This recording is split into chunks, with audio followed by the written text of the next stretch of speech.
Okay, so it is 3 o'clock. And I would like to honor your time. I want to welcome you to this ACES quarterly event through Snohomish Health District and the NEAR Collaborative. I'm Sue Starr, and I've been at the Health District for eons. I'm going to facilitate today. And then why don't you guys introduce yourselves, Melinda and Kelly. Hi everyone, my name is Melinda. I'm a public health nurse in the maternal child health program at the Snohomish Health District, and I work with Sue in the trauma and resilience program.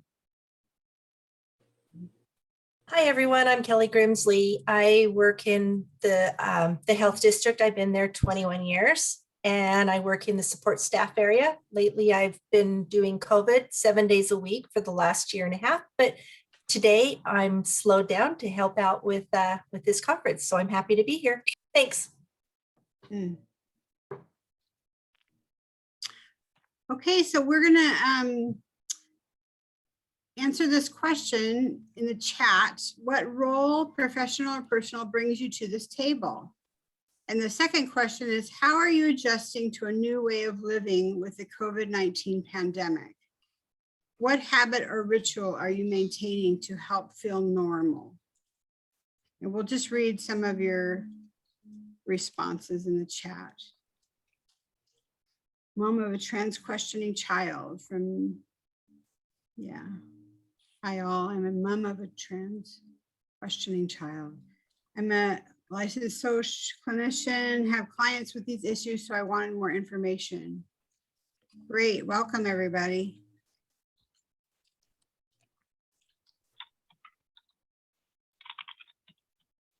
Student support advocate. This is from Melissa. In a high school, parent and an ally. I work at Edmonds College. I missed that one. Let's see, I can open this though.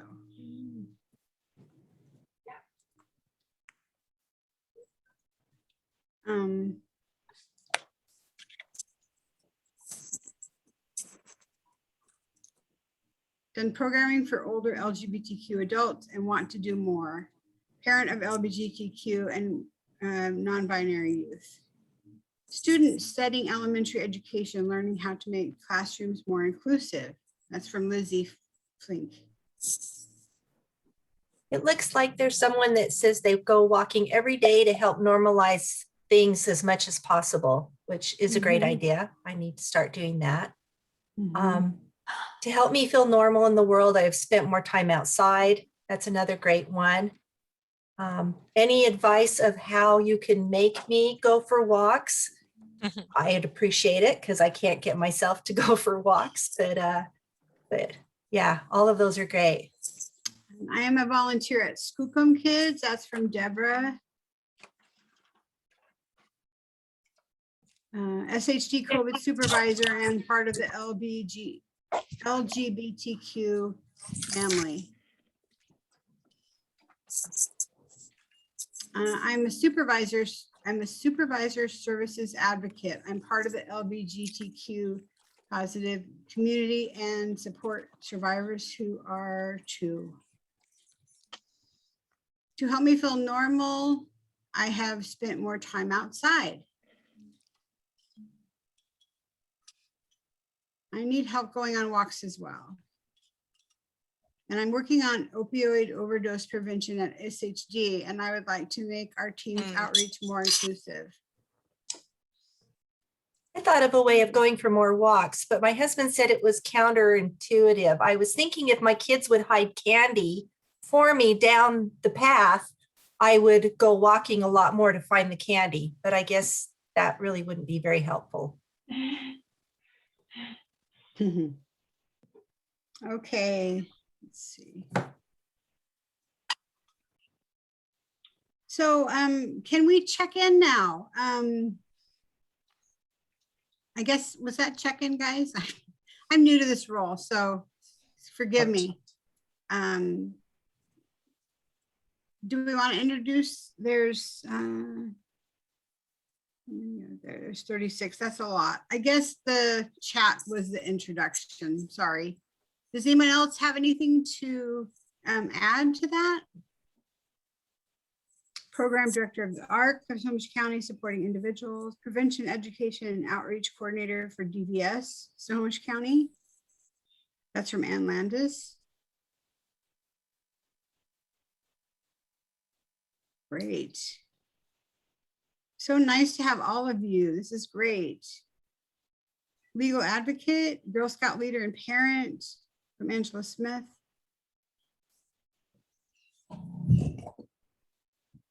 Great. Okay.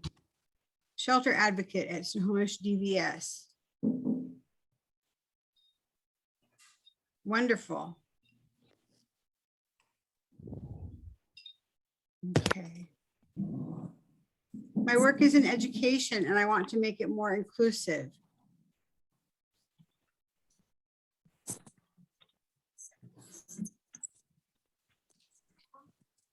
I can't.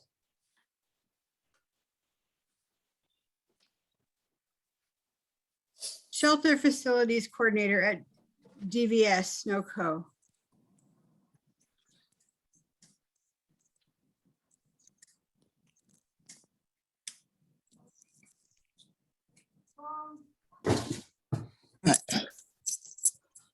I'll see you later. I'm running a meeting. Sorry, what do you need? Huh? Oh, Sorry. we'll see. Perhaps might be easier if you go out and get it because I've got.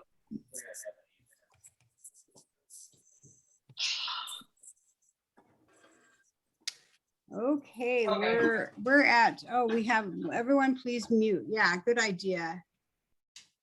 So it's 3:10 and I want to stick with our agenda. I guess we've covered that. We're ahead of schedule. So I want to thank everyone for sharing, and maybe some of these are surprising to you. They seemed pretty reasonable to me. So now we're going to introduce our speaker, which gives me a lot of pleasure.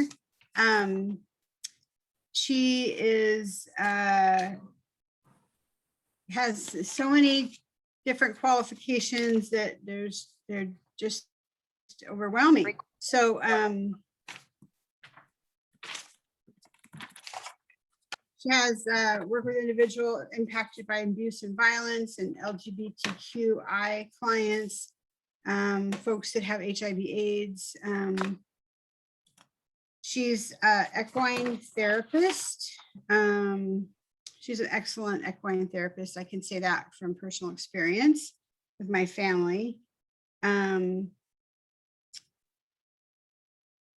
She also connects other animals with humans as a form of therapy. She has a private counseling practice in both Snohomish and Kitsap counties. She is the clinical director for Education Sanctuary in Silverdale, Washington, faculty member for the Roots. It just goes on and on. So we're so glad you're here, Brenda. My family has really benefited, and we've known you forever because Brenda used to work at Snohomish Health District and as an HIV/AIDS supervisor. So we're so thankful to have her back. It's very exciting. I'm really eager to learn. So take it away, Brenda. Great, thank you, Sue. I really appreciate it. And I'm grateful to be with you all today. I wish we were sitting in a room together, but since we can't, I'm grateful for the opportunity to talk virtually. Today, Sue gave a little bit of information about who I am. I wear a couple different hats in the community. One is I have a private practice in Monroe called Rainbow Counseling, Equine Connections. I do some in-office work, but I also do equine and animal assisted services.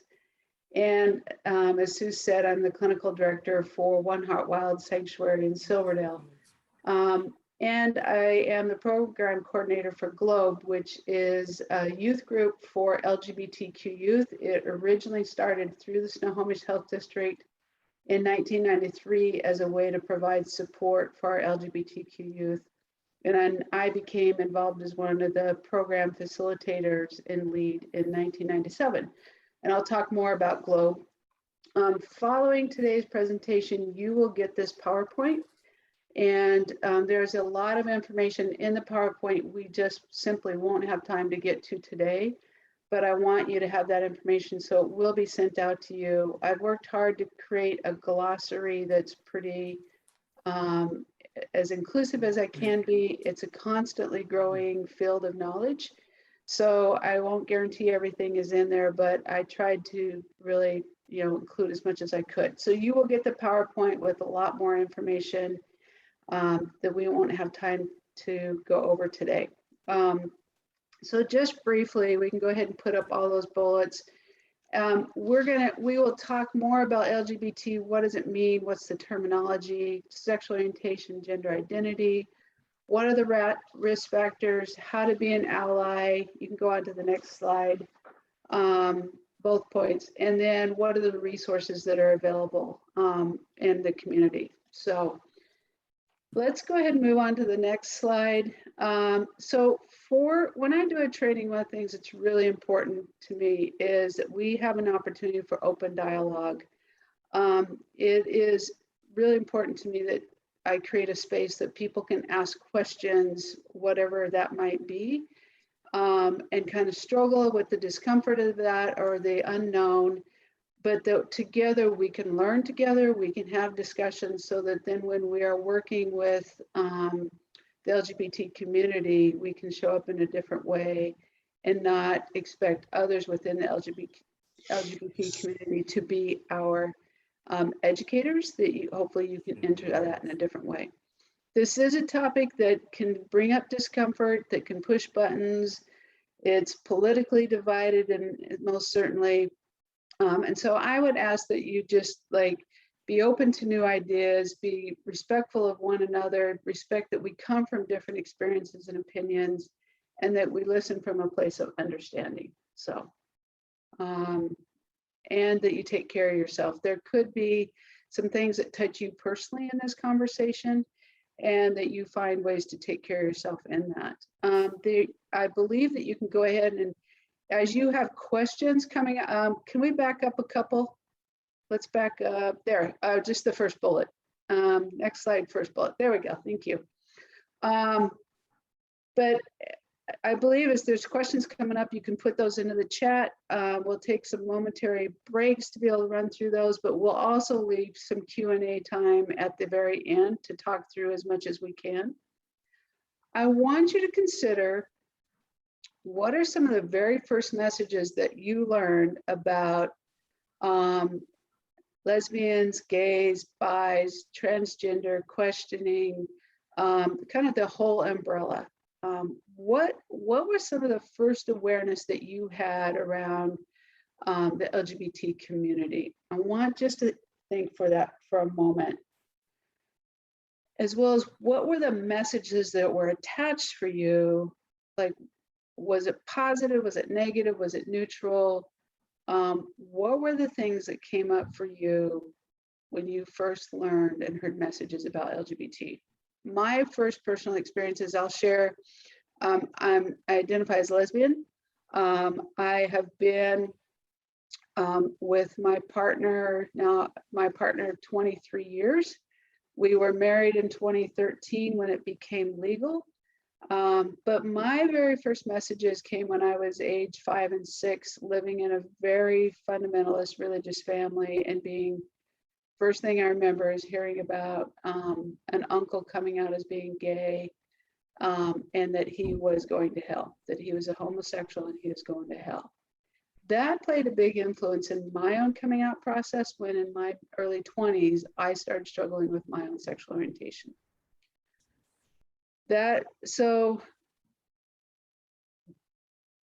And for me, that led for some internalized homophobia. That was a significant process in terms of how to come out and deal with that. I'm going to move on. the next bullet.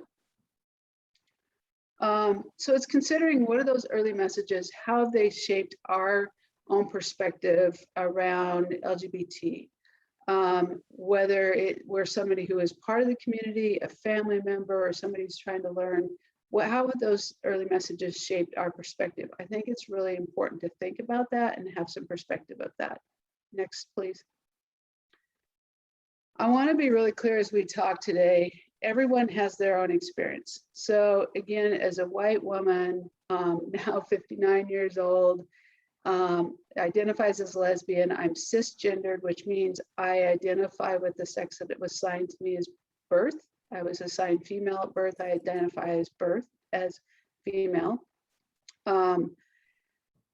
I can speak to my own personal experience. I can speak in part to the experience of the work that I've done with the Globe Youth across the years and what I've learned from them. I can speak to the experience of the clients that I work with in my practice and what I've learned from them. And yet that is still a very narrow window of perspective. I cannot speak for the whole community. I cannot speak for all of the lesbian community, much less the whole LGBT, or I'm going to use the term queer as an umbrella term, the whole queer community. I certainly can't speak to, someone who is a person of color and queer. So the information I share with you today is from my learning and my experience. And it's important that we show up with individuals and hear about who they are, how they identify, what matters to them, what's their journey, what's their experience. And this is a very individual process. So we take this overall information, but we need to show up for the individual and who they are. Next bullet, please. The other piece is that as a shared terminology, it gives some perspective, but it's also so important that we see beyond the terminology. Certainly we see beyond the stereotypes. Or our expectations of, because somebody identifies as a non-binary or a demi-boy or a demi-girl, that we are open to listening and hearing from them what that means for them and not putting our expectations onto them. Next. This is a slide that I absolutely love, and I think this is the key of the message to take away from today. So it goes back to 2013. This is Jacob Rudolph. He's testifying on anti-LGBT conversion therapy. This is his message, and I know you can read it, but I'm going to state it because I think it's so important. My name is Jacob Rudolph. I am an LGBT teen. I am not broken. I am not confused. And I do not need to be fixed. That's the essence of the message that I want to convey today. And the essence of what I want to convey is that our LGBT community, our LGBT teens, kids, need safe people. They need safe places. They need support to show up and be who they are. They need safe places to be able to go through that, for some, struggle around coming out, but they simply need, it's simple, but it's critical, safe people and safe places to show up, to be seen, to be heard, and to have that support. We'll talk possibly, well, I'll just touch base. Conversion therapy is a therapy that came about, that is about, for those who are LGBT, how to make them non-LGBT. So somebody comes out as being gay, how to make them straight. Somebody comes out as being trans, how to make them cisgender. It is incredibly damaging. It has been banned in the city of Seattle. The ADA, there's several major organizations and professional organizations that have banned it. And it has been incredibly damaging. And there's been a resurgence since our previous administration so believed in conversion therapy. There's been a resurgence of it across our country that youth have been impacted by. Next slide. So just briefly, again, today I'm going to just touch on a couple things and then you're going to get that information.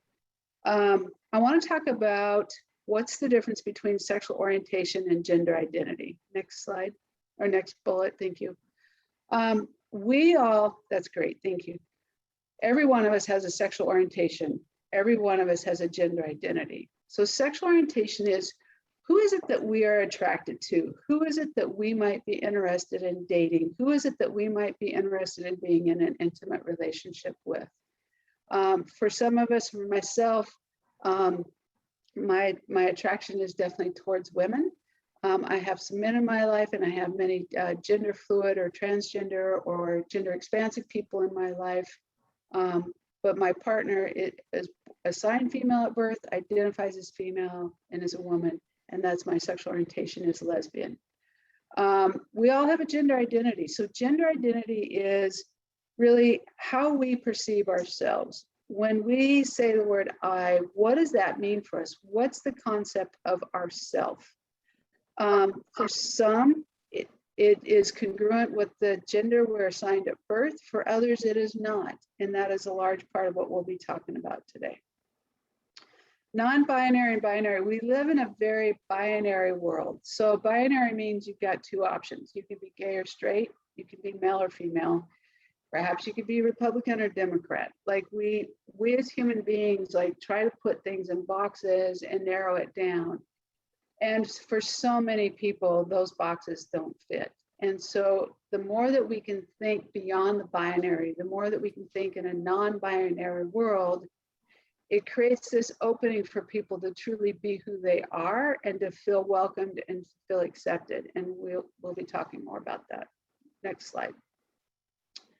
So I'm in this PowerPoint, again, I created from different resources that you'll see listed there at the top, a glossary of terminology, and I'm only going to touch base on just a handful because our time is short. First one I want to talk about on this slide is assigned female at birth. And if you go to the next slide, please, it's also assigned male at birth. This is a term that for those, it's what's the gender, what's the sex that we get assigned when we're born? And for some of us, like myself, that is a congruent term. I assign female, I identify female. But for so many people, that doesn't identify who they are. And the gender that is congruent for them is not the one that they were assigned at birth. So if you heard the term AMAB or assigned male at birth or assigned female at birth, particularly in the medical world, it's being used, but it's a way to identify how someone is assigned at birth without connecting them to like femaleness or maleness or things that are not congruent to who they are. Let's go on to the next. So cisgendered, I already referenced that. Cisgendered is someone who they identify, they're aligned with the sex they were assigned at birth. So if you're talking with someone and they say, well, I'm cisgendered or that person's cisgendered, that's what they're referencing. At the bottom of this, it talks about coming out, and we'll talk about that a little bit later. Coming out is when you're acknowledging who you are, and then you begin to share that process with others. Every one of us as part of the LGBT community has a process of, first of all, coming out to ourselves and identifying who we are and what that means. And then we begin to share it with others. For some, there's multiple stages of coming out. And it's not unusual for somebody who comes out later on as being transgender or non-binary to first come out as being lesbian or as being bi. And again, you can be of any sexual orientation and be of any gender identity. One does not define the other. But some of this coming out process is learning language and terminology that connects to us. I was just recently talking with someone who's figuring out they're non-binary. They don't identify as male or female. That doesn't fit for them. But that term is something they recently learned, and it started to make sense. That's who I am. There's other individuals who have come out, assigned female at birth, came out as lesbian, but then later learned about transgender, what that means. And like, that's who I am. I'm not lesbian. I am a transgender person. And that's congruent with myself. So as that knowledge comes about, somebody can go through different phases of coming out, stages of coming out, which also can be confusing for parents. They can get shut down around that of like, you're just confused. Well, it's not confusion. It's like figuring out who you are. Next slide, please.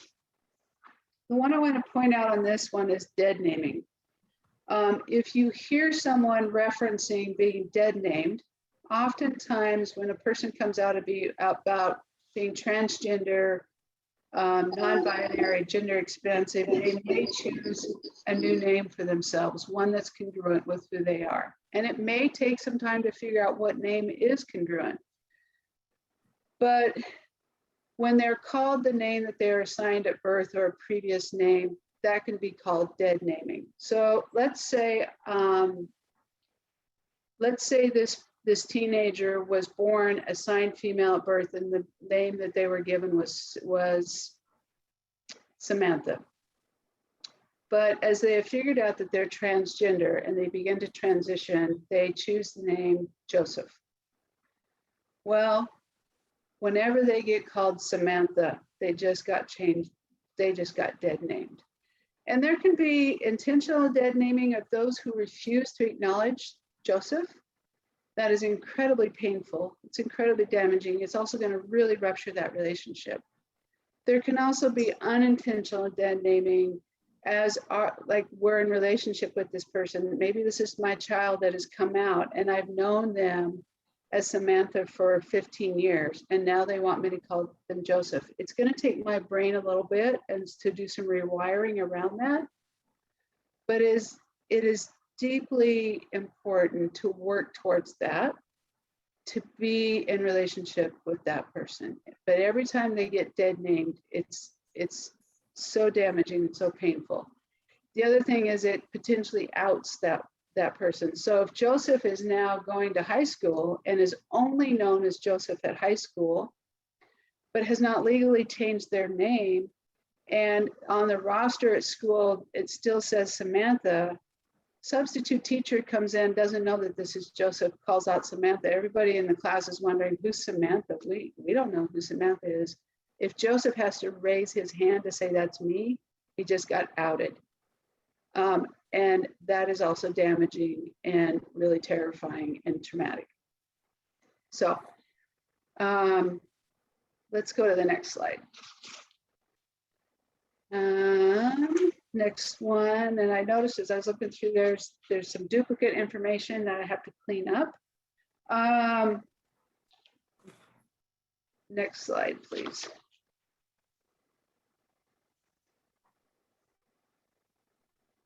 Next one. Okay, let's see.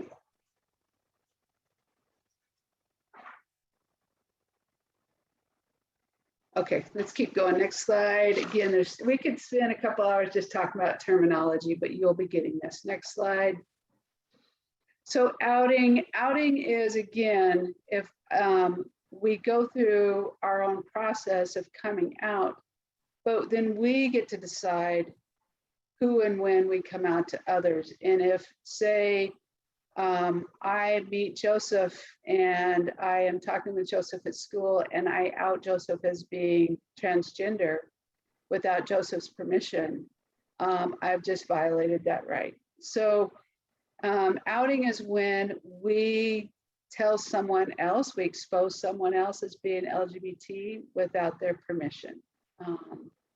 And you know, if I out somebody at work and that is not a safe place for LGBT, they could be fired. If I out somebody to their, perhaps where they're renting a house and that place is not LGBT, they can suddenly be kicked out of their home.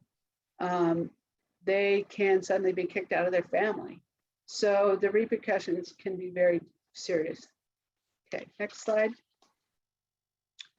All right, we're gonna go on. Next one.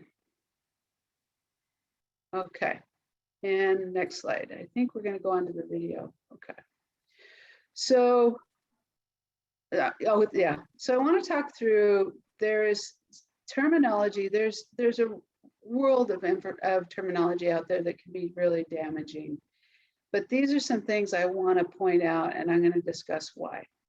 The term homosexual is often used by the more conservative homophobic community to define somebody who's gay, lesbian, or bi. Seldom is it used in a positive way. And so if I'm hearing somebody use the term homosexual, my red flags are going up because it is used in a more derogatory, exclusive way than it is in a supportive way. So I would much rather hear the term queer or LGBT than that word. Hermaphrodite is a term, it's the medical term for someone who is intersex. It's an old term. It also has been used in a really damaging way. And so it's been used against individuals. The next three words, preference, lifestyle, and choice, all indicate that that our sexual orientation, our gender is a preference, or we have a choice, or we have a, I choose to be lesbian versus I am lesbian, or I choose to be transgender versus I am transgender. So it's this indication that it's a choice that we make versus it's who we are. If some of you heard me speak before, you've heard me talk about, I struggle still to figure out what's the lesbian lifestyle, right? What does it mean to live the lesbian lifestyle? I work to pay my bills. My partner and I suppose part of our lifestyle is that we go to the Seattle Storm games, so we fit a little stereotype there of what it means to be a lesbian. Again, for us, not for many. I do drive a pickup truck. Maybe that's part of my lifestyle. But, I have a 23-year marriage, and we have a life together, and we have property, and we have animals. And, I don't know what the expectation is about my lifestyle should be from that place of the gay lifestyle. There's some expectations there that I think are pretty homophobic. The term faggoter is a term that I'm just going to share, and this is a teachable moment. And again, if you've heard me speak before, you've heard me share this. That term comes from during the era when women were being burned because they were assumed to be witches. They were being burnt at the stake. There were men that were assumed to be gay. They were literally tied with bundles of firewood or kindling to their body, and they were the kindling for the women that were being burned at the stake. They were the faggots for the fire. They were the kindling for the fire. The history of that word is incredibly violent and brutal. Sometimes people hearing that teachable moment, they'll decide not to use it. Let's add there's a couple more terms up there. So the last three, he, she, tranny, and it are ones that all get used against the transgender community. They're very dehumanizing, very painful. You may hear someone within the community use their own term. You may hear somebody refer to themselves as a tranny boy, or I might refer to myself as a dyke, because for me, I like that word, but I get to choose that. And I would not, it's not for someone outside of the community to use that term. Okay, let's move forward. I'm looking at the time. We're gonna watch this video. Pronoun. You can call me he, you can call me she, you can call me Regis and Kathy Lee.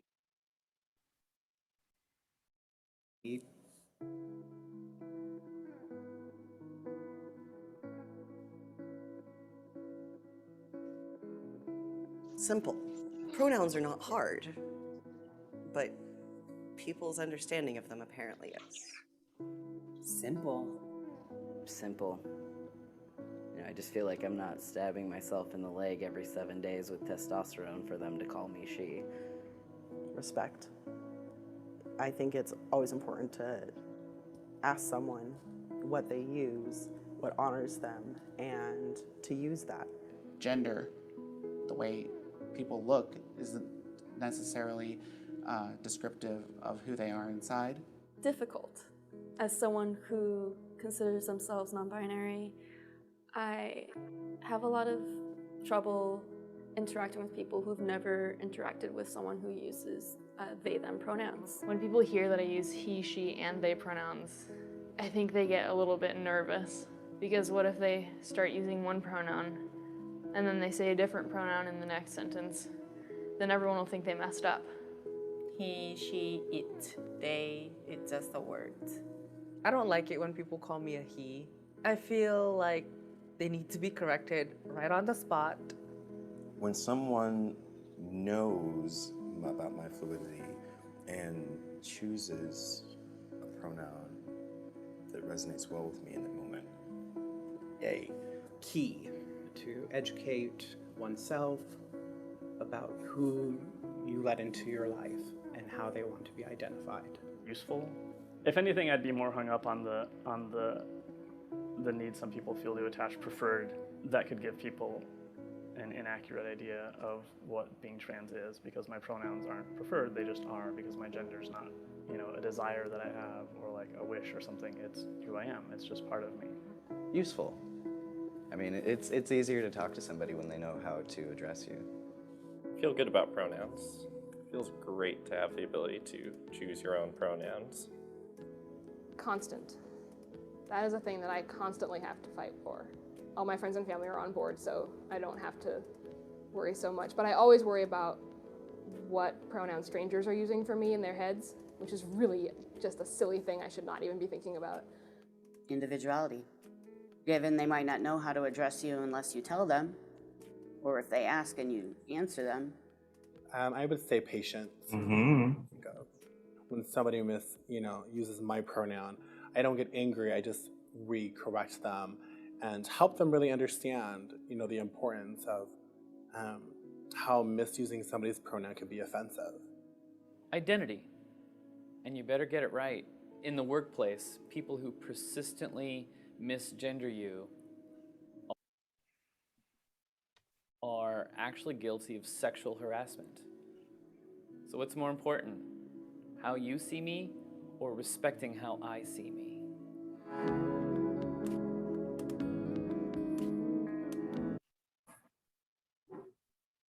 Okay.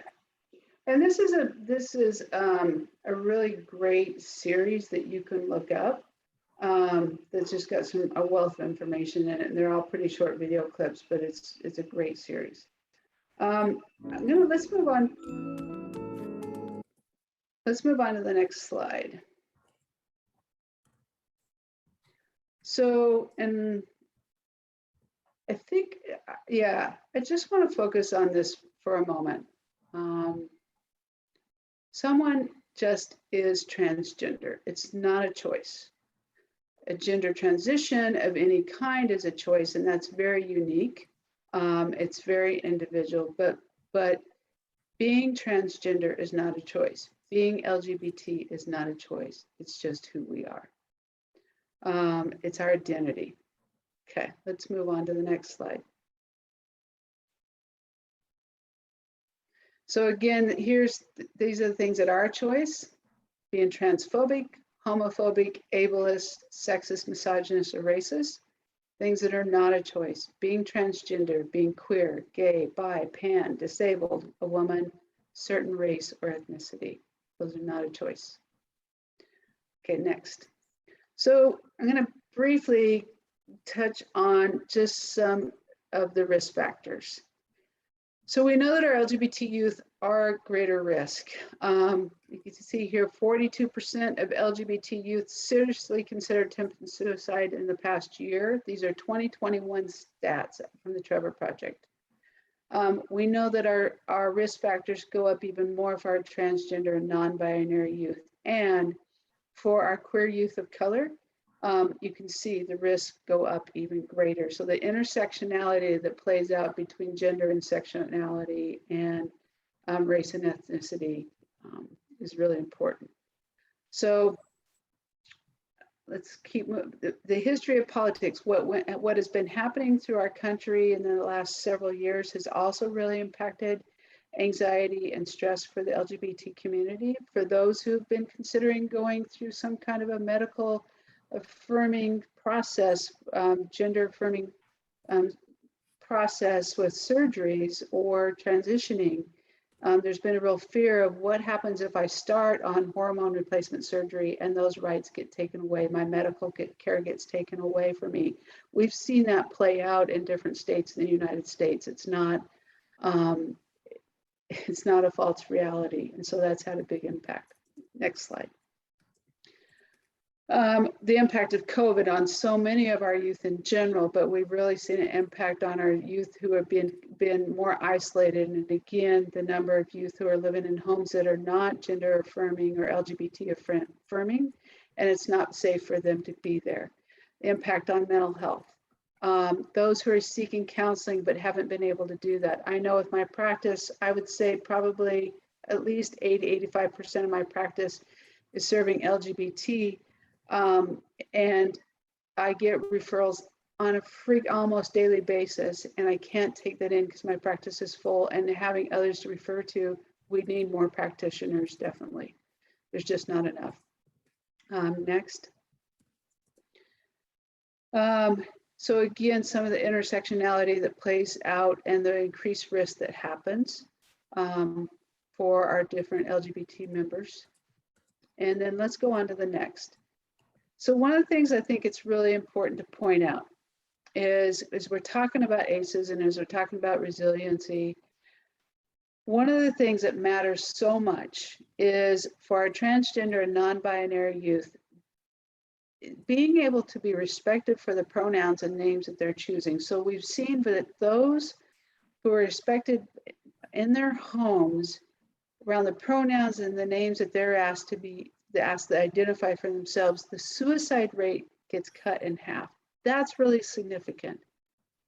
We also see statistics in which, we'll stay on this slide for just a moment, being able to transition socially. So being able to dress in the way that fits for an individual, being able to use the name and the pronouns that they identify with, being able to express themselves in a way that's congruent with them. We see anxiety levels, depression levels, stress levels come down dramatically by being able to social transition. That is really significant. I have parents that are terrified about their child wanting to make any kind of changes around a medical transition, hormone replacement therapy, top surgery, any kind of surgical procedures. But if we can start with social transitioning, that definitely brings down the risk for our LGBT youth, and it's a really significant means of support. Okay, next slide. So again, being able to go through the process of legally changing their name or changing their gender marker on like the driver's license, birth certificates. Washington State is a unique state because now they've added a third gender marker on there. So somebody who does not identify as male or female can choose a different gender marker on that. It's a challenge for somebody who is transitioning and they want to change their birth certificate. Each state has the right to decide if they can change their name and their gender on their birth certificate. Washington State, you can do that. State of Idaho, many other states, you cannot do that, which is also like there's this disconnect and it becomes a barrier like around passports or other steps that a person needs to fully transition. One of the ways that we reduce risk factors is to have safe places for our LGBT youth. Or safe places for adults. I have 20-somethings, 30-somethings looking for safe places to be. We have youth coming out at a really young age, 5, 6, 7 and up, needing safe places where they can identify with others who get it. They don't have to explain themselves. And having those safe spaces is critical. I'm going to touch for a moment here about GLOBE. So GLOBE is a weekly drop-in LGBT youth group. For youth ages 14 to 20. They age out at 21. Youth who are 13 and they have parent or guardian permission can come. It's a free group. Again, it was started through the Snohomish Health District, part of the HIV and STD prevention program in 1993. It became a nonprofit organization in 2007 when those financial resources dried up.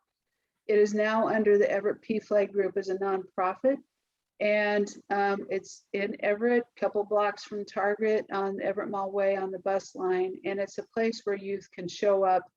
And as long as they are somehow under that LGBT umbrella or they're questioning sexual orientation or gender identity, they're welcome to come. And we have a lot of youth show up who are not, they deal with a lot of social anxiety. And it's hard to be there. They don't have to talk, they don't have to say a word until they just like start to feel some comfort level and want to do that. The other youth are incredibly welcoming. I'm the coordinator. I have a group of adults who are there to facilitate and make it a safe experience.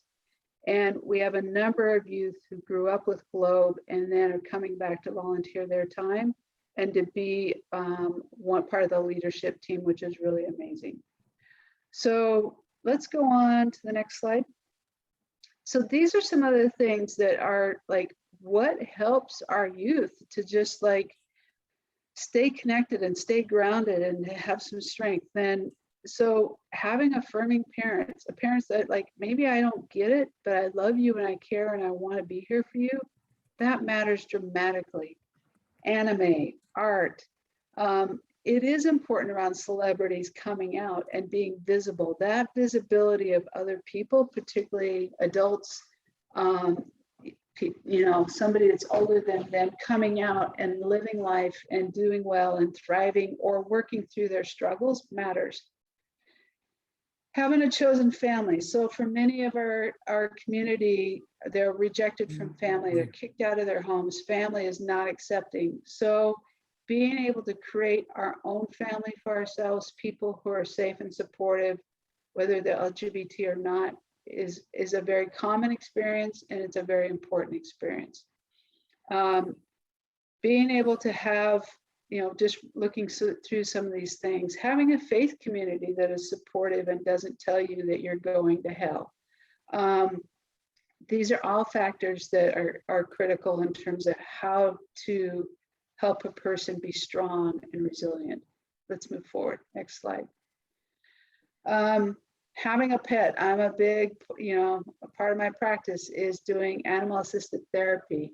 There's a lot of science that shows us what happens for us as human beings when we're petting a dog or hanging out with a horse, or, you know, I've got teens I work with who, they're geckos, man, their geckos are so important to them, or they're snakes, or they're lizards. Those things matter. So I'm noticing I'm gonna run out of time here pretty quick.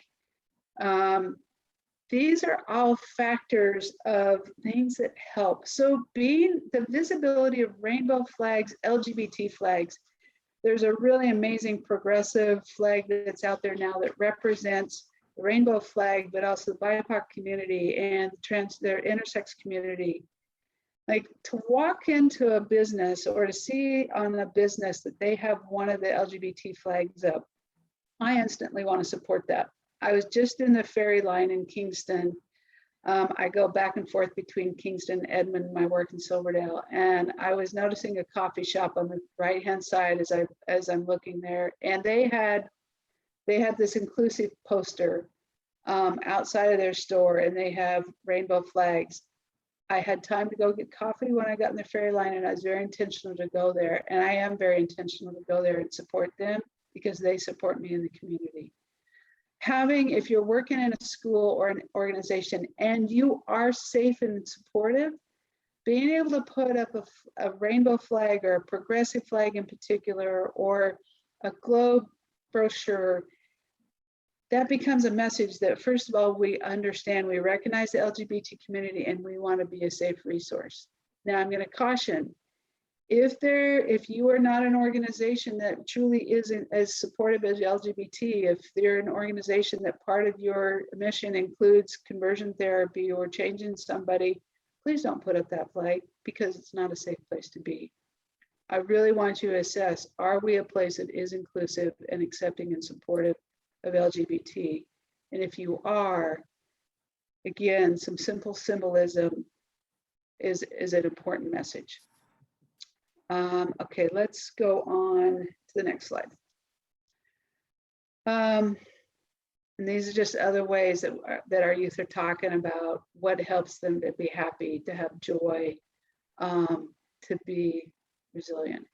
Okay, and as you get this information, all the resources are going to be listed. We don't have time for this video. I would encourage you, when you get the PowerPoint, take a moment to listen to it. It's brilliant. I love it. She also really talks about, as a person of color who is also LGBT, what her experience has been. So next slide.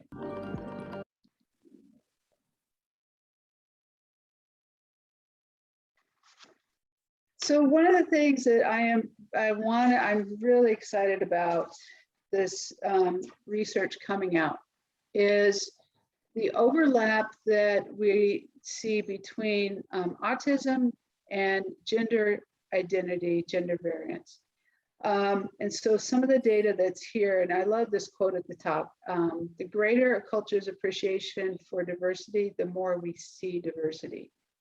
So part of what we know is that about 1% of the population is autistic, and somewhere about 0.5% of the population is transgender. That data is also really hard to know, because one of the things that we need is to have organizations, to have government organizations with a good intention, businesses, et cetera, gathering data that is reflecting the LGBT community. There's very little data out there, so it's hard to address some of these issues. But one of the things that in this study, they showed that the overlap between transgender and autistic people, the estimates are that the traits of autistic traits among people with gender dysphoria is in the 5 to 20% range. That's a really high range of the overlap between gender identity and autism. And to me, this is a really exciting study, because so many of the people that I work with who are transgender or non-binary are also autistic. And let's go on to the next slide.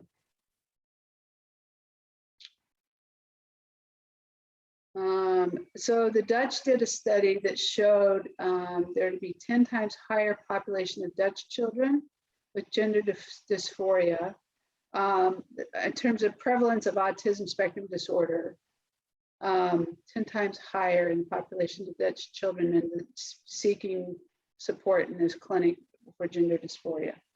I absolutely see it in my practice, and I absolutely see it with our Globe Youth Group. Next slide.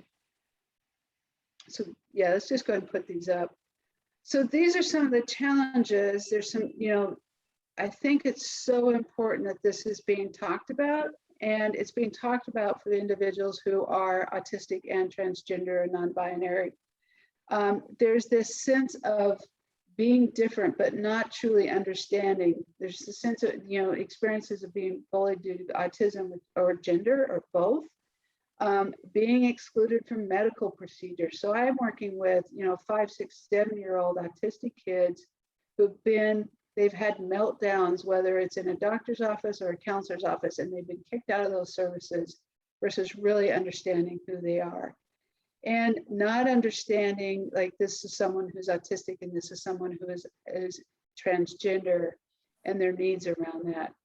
Being dismissed, like, somebody who's autistic being dismissed by when they come out as being a transgender, because being told you couldn't know this, right? There's no way you could know. You're confused, you're influenced by your group of friends. Or neurotypical kids get told that as well, but our neurodiverse kids hear that far more. Being invalidated for who they are. So, but we also see when there's support there, having a real sense of pride at being an autistic person and being a gender diverse person. That support can lead to strength and pride. The connection to the autism community and the trans community is also really, really important. Let's go to the next slide. Again, having a place that you can show up and you can be seen and you can be understood. Can you go back? Okay. Again, being patronized, being assumed that you must be cisgendered or asexual because you're autistic. Challenges in the education and employment field, the biases that exist for autistic persons, but also for trans and non-binary or gender diverse. And so I'm really wanting to get that out there more and more, that it's on people's radar in terms of how to support really the diversity, the neurodiversity, and the gender diversity for our individuals. Okay, and I'm back up one more, sorry about that. There's a couple books that are going to be listed in the resource page of this. One is the Autistic Trans Guide to Life. The books I have listed in the resource page that you'll get are written by individuals who are autistic, transgender, or non-binary individuals, and it's their stories and their experiences. Okay. We have about 5 minutes, and I actually am going to move us on to the end where we get to resources. This is all information I want you, when you get this PowerPoint, I would love it if you spent some time looking through it. Let's just pause for a minute. Let's just pause here for a sec. I recently asked our Globe youth some of these questions of what is something you heard when you came out? What is something you wish you heard? What is something to not say when somebody comes out? And these are their real life experiences. So we'll just stop here for a minute of what is something you wish you heard when you came out? They wish they would have heard they're valid, that they're still amazing. Nice. Yeah, there's also a romantic variant.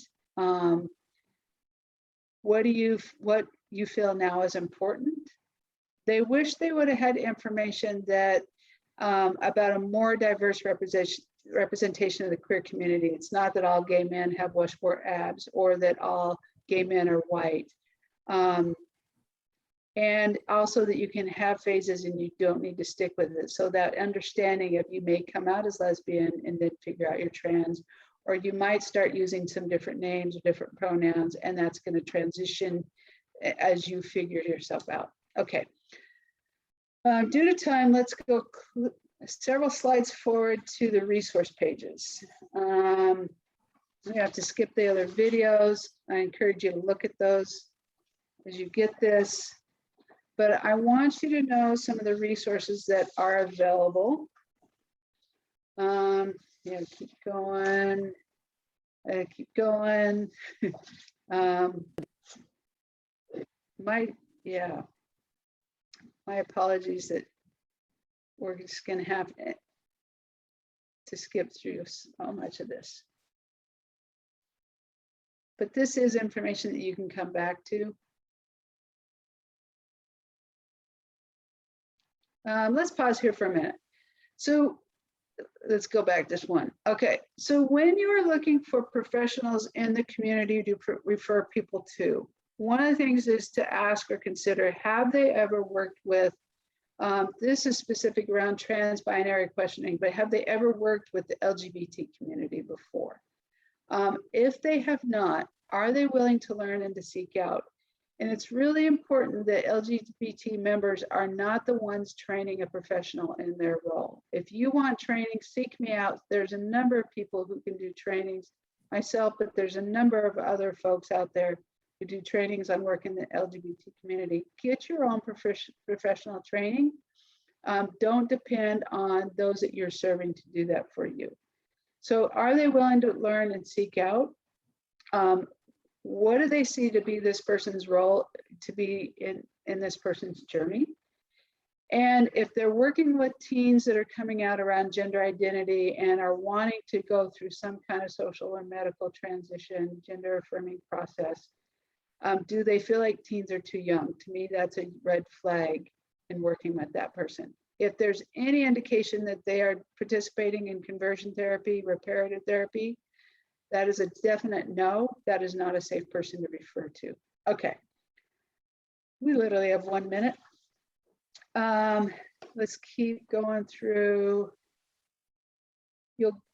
So there's a number of resources online. I want to point out PFLAG. PFLAG stands for Parents and Friends of Lesbians and Gays. It's absolutely inclusive of trans and non-binary. It's a national organization with local chapters.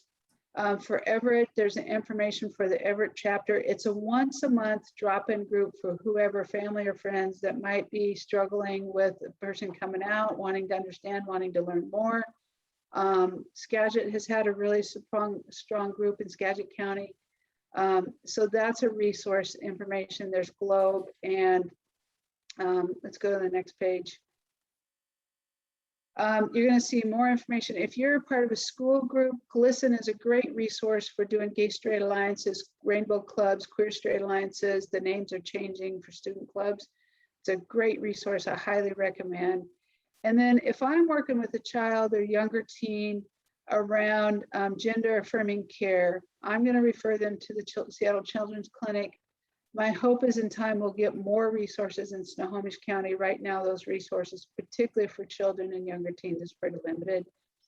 Trevor Project is it's a definite resource to be given to LGBT. It's a 24/7 crisis line. They can call in, text in. There's a chat line. It's an LGBT program for LGBT, and it's one of the resources I keep in my phone and give out on a regular basis. Okay, next, and see the next slides. Okay, and my final slide is something I think applies to this community a lot. To remember who you are, you need to forget who they told you to be. I think for many of the folks in our community of all ages, that applies. I know somebody had said that they work with the older, our elders or LGBT elders or older adults. That's a whole different training in itself of individuals who are having to go back into the closet after years and years of being out because they're needing medical care or needing supportive housing or assisted living, and that's a whole different training in itself. All right, I'm going to turn it back, I think, over to Sue. I am out of time other than, I think, some Q&A, but I'll turn it back to Sue now. Hey, thank you, Brenda. I really want to express appreciation to Brenda. That was a wonderful presentation, and we all need to be educated, and you did a wonderful job. So thank you so much. We're going to do a Survey Monkey survey to give some feedback about the presentation, and then we're going to have Q&A. Yeah, Angela says so much great information. Thank you. So go ahead and do the Survey Monkey for the next few minutes, and then we'll come back and do Q&A session. And yeah.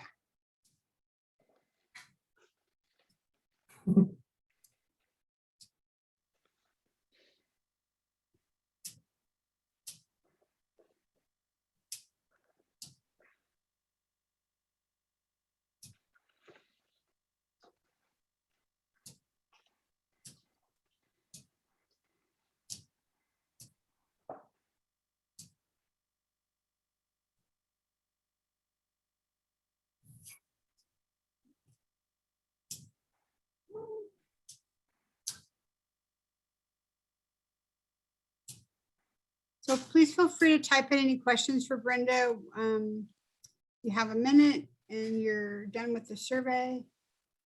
We'll get to all that soon.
Mhm.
I think I'm going to give you maybe one more minute to complete the survey, and then we're going to start with the Q&A.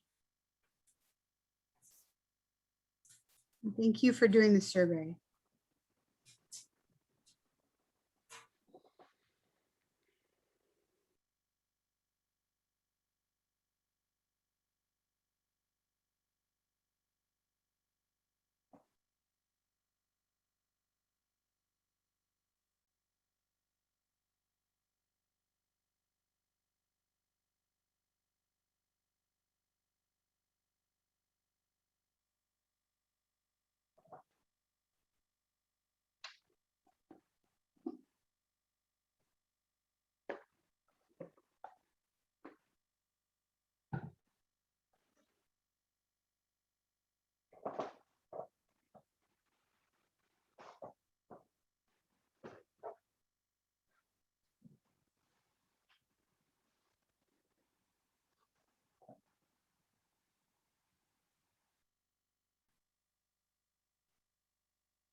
Sue, you're muted.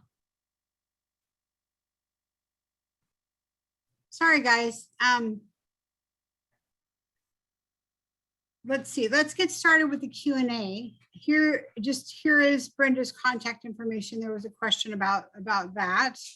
So we want to get started with the Q&A, and you can type in the chat box, or you can raise your hand, or otherwise identify yourself. And Kelly and Melinda, you can help me answer questions, or help me direct the person to Brenda. Yeah, so I have a first question from Anne Landis for Brenda. She said, what are some unique challenges that LGBTQ plus youth faced in romantic relationships, specifically around abuse? Oh, wow. In terms of, I just want to clarify, because it's kind of a broad question, so I want to clarify, is that history around like sexual abuse, or there's been family violence, or like significant ACE score? Is it possible to clarify a little bit? And if you'd like to unmute to clarify as well.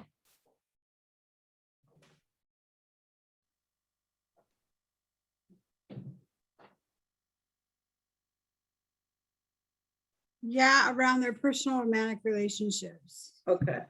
Yeah, I think what comes up for me, first of all, is there's kind of this myth that gets put out there of somebody is identifying as around a sexual orientation or even a gender identity because of history of abuse. Like, you know, she must be lesbian because she was sexually abused, and she, you know, by a man in her life. And so that often is kind of a theory that gets put up, as there was some history of trauma or some history of abuse that has caused somebody to be, you know, LGBT.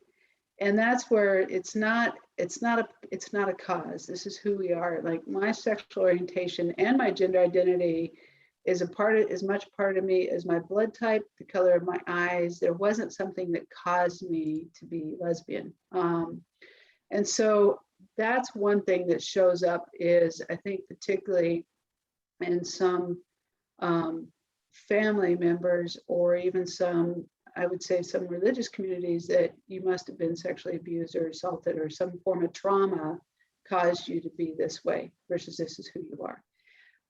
Which, if that's ingrained in a person, then there's some significant support needed to work through that.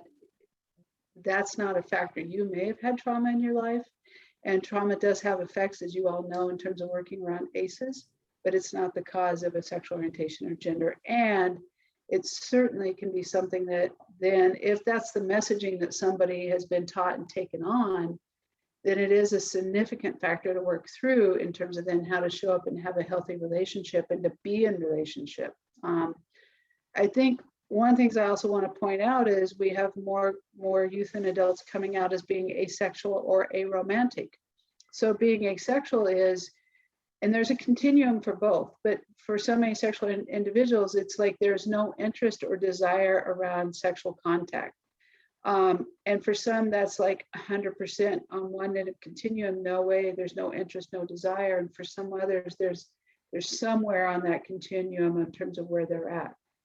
Aromantic is being somewhere on a continuum of interest around romantic relationships. Some individuals are aromantic and have no desire or interest in being in a romantic relationship. And it's being able to honor that and not connect that to abuse or trauma. That's who they are. And again, there's a continuum for each person on that. But I think a lot of the homophobia and transphobia, and internalized homophobia and transphobia, that what we carry as part of the community, the fear and the messages that we carry, do get in the way of relationships, and it's important to have support to work through that. That was a long answer. Thank you, Brenda. Yeah. We also have a comment from Pamela Spurvey. She said she'd be very interested in getting some training. And then she also said, well said, how it is up to us to learn and educate ourselves. And then, as you can see on the screen, we have Brenda's contact information as well. Does anyone else have any other questions to ask Brenda?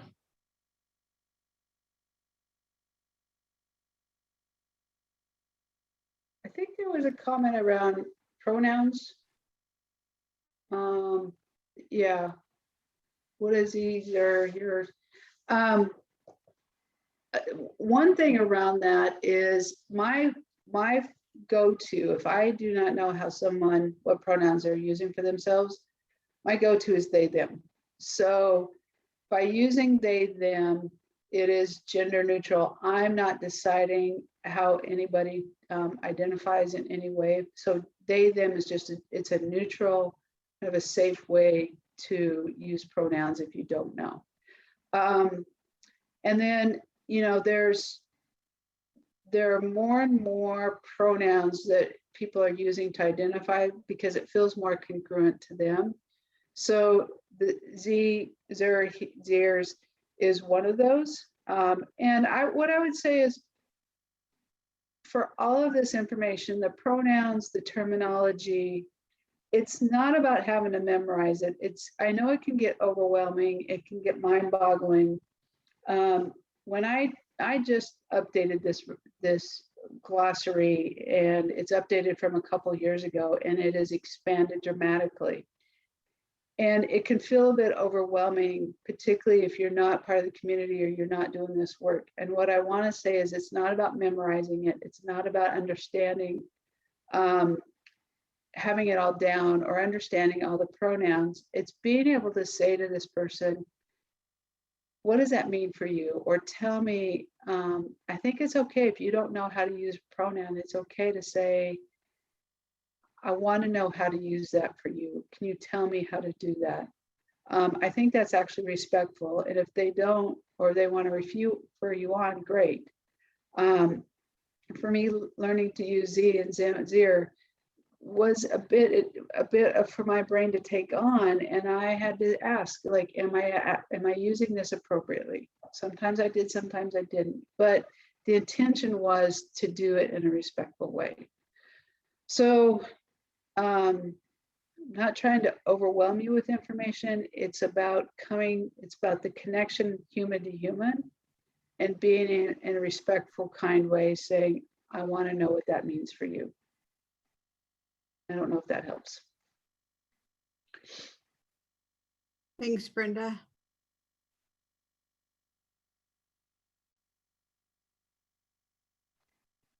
It looks like there's another question. The question is, because my child is in the community, I learn about different names and pronouns. Oh, is that the one you just answered? Many families aren't accepting of these kids though. So when I see these kids while with their parents, should I use their names or dead names, or is it best to not use any name at all? Wow, that's such a critical question. And it's also really critical for people who are educators or counselors who are working with the families. My gosh, if you're working with teens, LGBT teens, and also with families, this is a really critical question.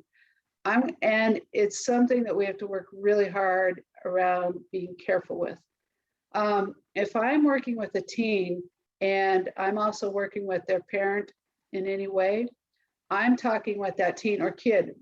I could be talking with a 7 or 8 year old, right? I'm asking them, when I'm talking with their parents or their grandparents or whoever, what name and what pronouns am I going to use? That is a really individual conversation. And it's critical, because if they're not out, say they're out to me and they're out to a couple friends, but they're not out to their family, if I use their chosen name or pronouns, I've just outed them, and they may no longer have a place to live that night. So on the flip side is, I have some teens I'm working with that are out to their family as being transgender. They're out to me. They've said clearly to their parents, I want to use this name and I want to use these pronouns. Then I am using their chosen name and their chosen pronouns, even if their parents are. And I have to tell you, one of the biggest hurdles for many parents is when their child wants to change their name. And I have parents like refuse to acknowledge a new name and have a lot of energy around, I chose that name for you. It was really intentional. And I refuse to use a new name. And that causes a serious rupture in that relationship. But if they've given me permission and they've asked me to use that name and pronouns with their parents or whatever family member or setting, I'm going to do that to honor them. But it's a very individual, careful conversation to have. In schools, they may be out at school and like in the school register, they may have their chosen name and pronouns there, but their parents may not know. And so it's also for educators to know, like, when a parent shows up, you're going to have to use the dead name and their pronouns that the parents know them by in order to keep them safe.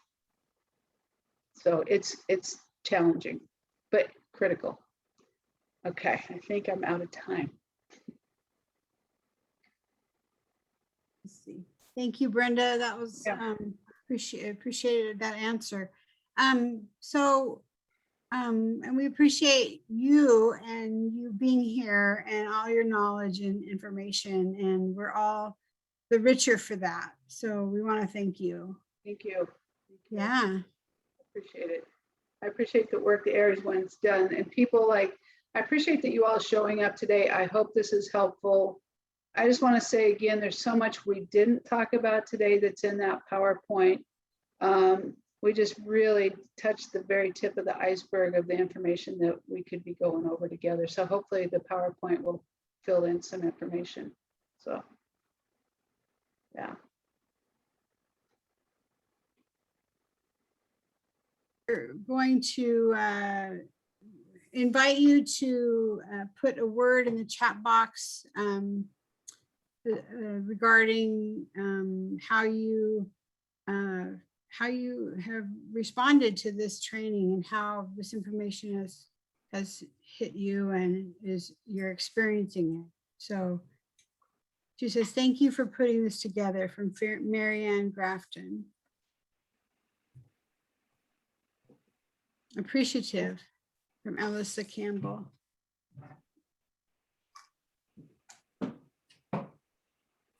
It's great. Informed, safe. Grateful for all the resources. Validated. Wonderful. I would love to hear more detail.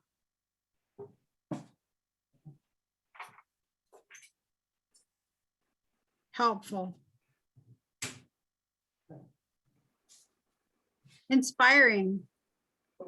Thank you. Simply beautiful and informative. Educated. Thank you for the great information. Thank you. Wonderful. Okay. Okay, well, anybody else want to add a comment? I think we're informed, and thank you. Thank you for sharing your knowledge. It's reminded me of the struggles I went through, and thankful for change that is happening. Yes. Aware. Informed. That's great. We're so glad. Thank you all for your responses and your participation, and thank you especially to Brenda. We really do appreciate your time and your expertise. So thank you so much. Thanks for inviting me. I appreciate it. Mm-hmm.